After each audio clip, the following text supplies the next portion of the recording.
This video will cover the installation of Fill-Rite's Small Pump Full Rebuild Kit. This kit is usable for the entire small pump line.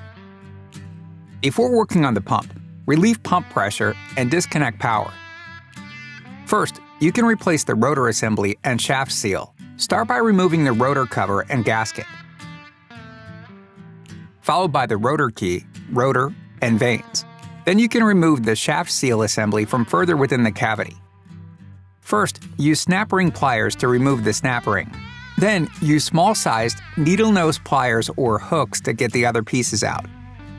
The shaft seal contains 8 pieces.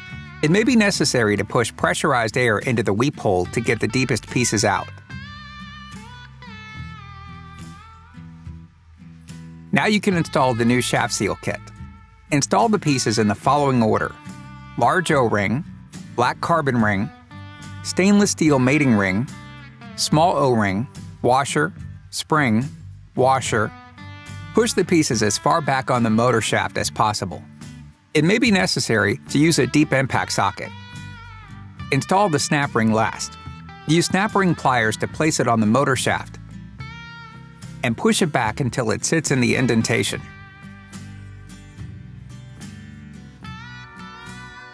Once the new shaft seal pieces have been installed, you can install the new rotor assembly. First, slide the rotor onto the motor shaft. Make sure the rotor is aligned with the motor shaft and insert the rotor key. Next, install the vanes. Ensure they are all facing the same direction. Then, place the new rotor cover gasket in the indentation and ensure it is properly seated. Anytime the rotor is replaced, the rotor cover should be as well to ensure they are the same hardness. Then you can install the new rotor cover. Depending on the kit you ordered, your rotor cover may have 2 or 4 holes. Align the holes on the cover with the ones on the pump and secure it by tightening the fasteners.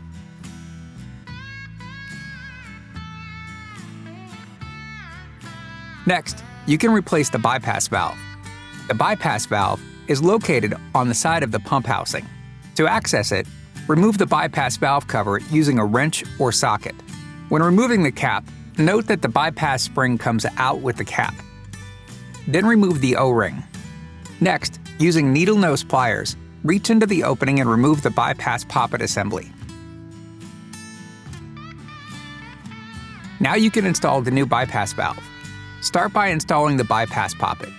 Note the orientation of the poppet. It is critical that the tip be inserted first for the bypass valve to operate correctly. Next, install the new O-ring seal. Ensure it is properly seated. Then, insert the spring into the bypass cap and reinstall the cap. Turn it until it is hand tight. Then use a wrench to tighten.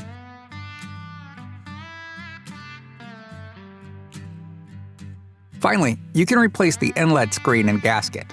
To access the inlet screen and gasket, you will need to remove pump from the bung adapter. Using a wrench, loosen and remove the 4 fasteners. Set the pump aside. Remove the old gasket and screen from the bung adapter. Wipe away any debris remaining.